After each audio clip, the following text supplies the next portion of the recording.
If you're in a rave, you're in a dance hall, you wanna... What's happening, people? It's your boy LJ for The Big Edit, and this is Style and Flow Talks and Tutorials.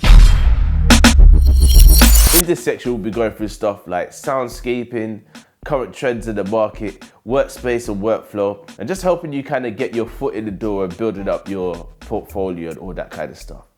Much more to go forward later on in the series. So today we're going to be talking about soundscaping, but we've got a few rules before we kind of let you just go out there in the wilderness. First rule. Okay. First rule to soundscaping is making sure your audio is fully controlled by you. I say that in the sense of don't use no automatic setting to bump it up to 0 dB. Because the problem is it will recognize the loudest noise and the quietest noise and then put it to a volume where you can't control it. So you might end up with either distorted audio or audio too quiet. I would tend to record my audio very low in camera if I'm in a space where it's like, okay, it's gonna be very loud music. As long as the camera's microphone is low, then I'm not taking in too much. Or get a clean feed from the desk.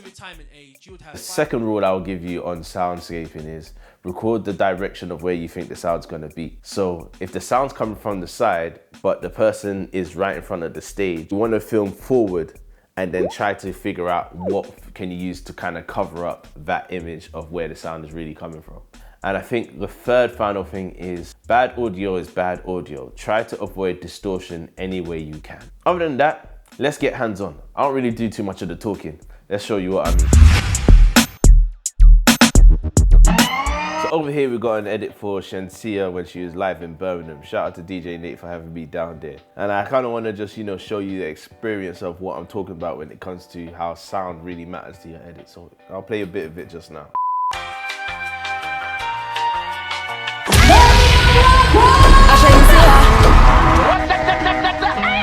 First thing in the morning, when I wake up, thank God for life. Left her!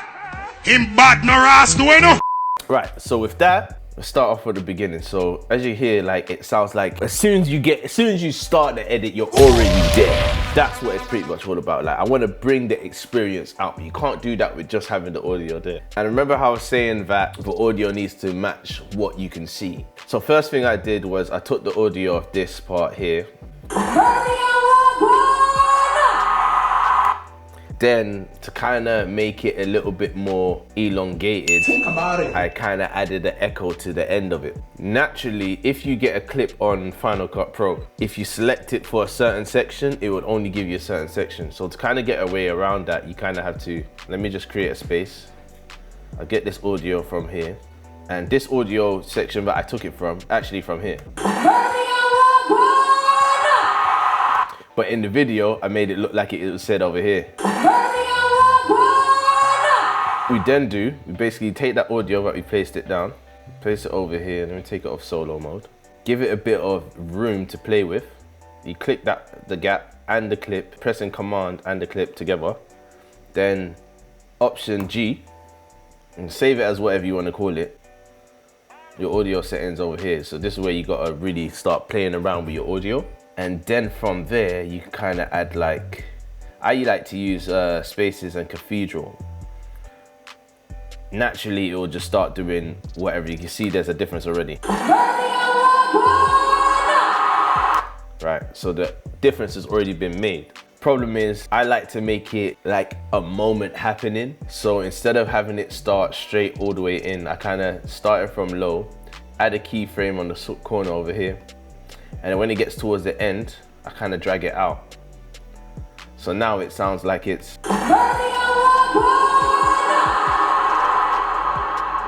And then you get a bit more like, whoa. So little things like that kind of add a bit more. Let's take that one out now. So we know that's how you do it. And that's how I did that section there.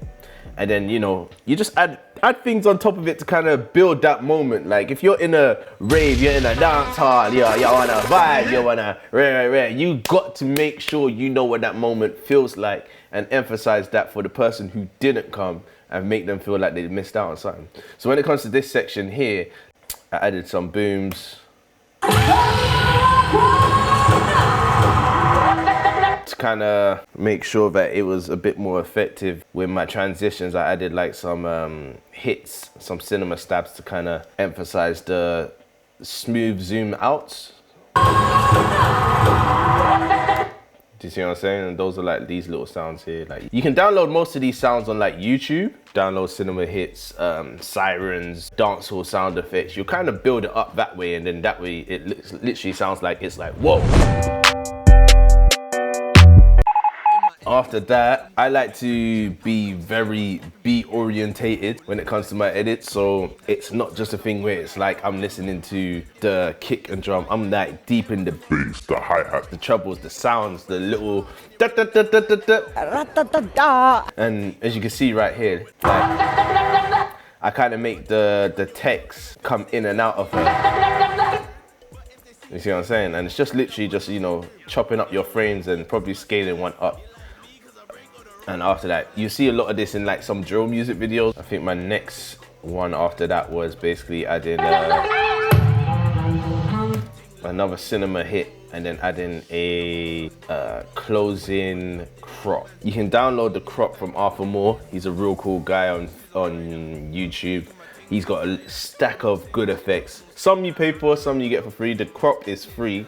And if you kind of manage it, you can basically tell it to kind of come in at certain points and come out at certain points by using key point. After that section, it's like kind of also making sure that you don't miss out on key moments. I say that in the sense of this. I like to kind of make sure that you can hear what happened live, but also balance it out with enough of the audio to kind of make sure that you're not taking it away from the edit. Surprisingly, I went to all this work and Shenseea didn't even repost it. So, you know, it is what it is. I'm a Spice fan anyways.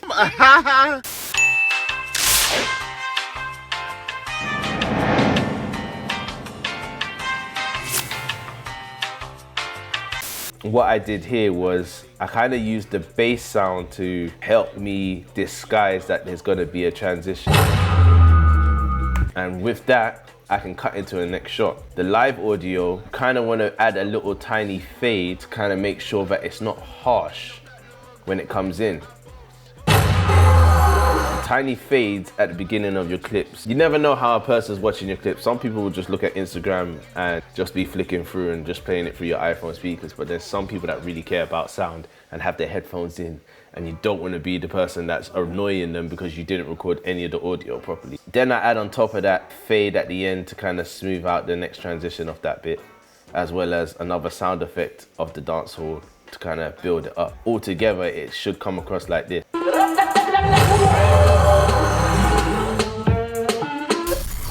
On programs like Final Cut Pro, you can't really mix tunes, but you can kind of match what they're playing. Let me just show you the example of what we have, and then I'll break it down.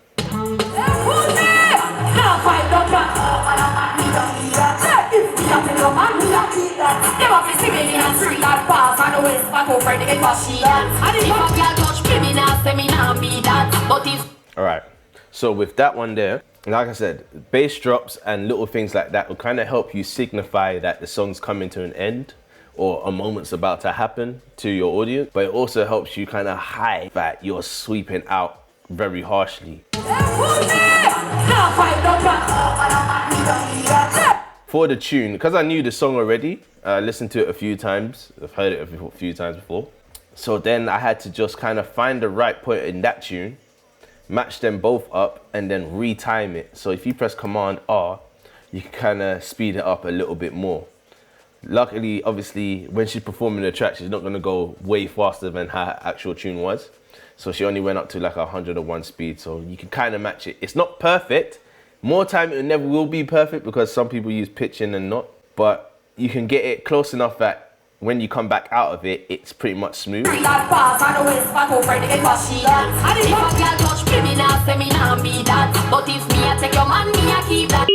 When it comes to ending their videos, they probably might just fade out. For me especially, because like I do have a bit of a DJ background in some of this kind of stuff, but I rap too.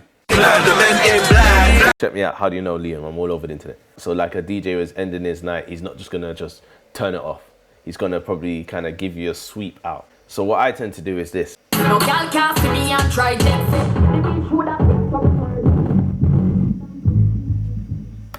To achieve that, It's not complicated, it's not hard, but if you do it right, it goes absolutely perfect. So you extend the tune, chop in between both, and then from there, you add the fades on top of each other. Once you've got that, it's like a seamless sweep to the next tune. But to get it the way you want it, you need to go into the EQ section, add the muffled effect onto it. I like to use Next Door style B, start it from the bottom of it, add the keyframe. I don't let it just happen straight away. I kind of build it until it gets to a certain point. So let's just say about halfway. Control button and press, and you just if you press Control and click, basically, it will open up the types of fades you can add. You can add an S curve or a slope. And I tend to use either -3 dB or a slope, one of the two. I don't let it just be like very linear or just straight. Like, it kind of helps with the fade off. But when you hear it all back together, it's literally just like...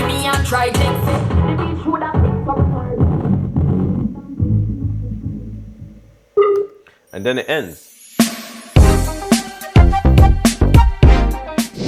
Other than that, there's so much things you could use in Final Cut Pro for audio aspects, at least. Like, all the effects that you have in Logic are native to Final Cut Pro. So if that's compressors, audio expanders, limiters, or even, you know, denoiser, you could use that in Final Cut Pro to get rid of clicking problems. On top of that, I would say just be mindful of who's listening, how they're listening, and the best ways they can listen. And just create an experience for them as much as you're creating an experience for yourself. I'm using big speakers, but that's because, you know, I like my music loud. Other than that though, stay tuned. We're gonna have more episodes, more talks, more effects, more breakdowns, more advanced tutorials. And it's not just gonna be me talking, it's gonna be a lot more other people as well. Just kind of being in depth with you one-to-one. So tell your friends, at them in the comment, and look out for this space, man. www.thebigedit.co.uk. The event's coming soon, real soon, hopefully, where I wouldn't say we're gonna be out of lockdown, but we'll be able to meet up and do the lock-in, and that's gonna be a great experience. So buy your tickets now, and as long as I know, it sounds like it's a go, but if it's not, then we'll just move the date until we get ready to go. Anyways, I've been talking for a while. This is Style and Flow, Talks to Tutorials. Peace.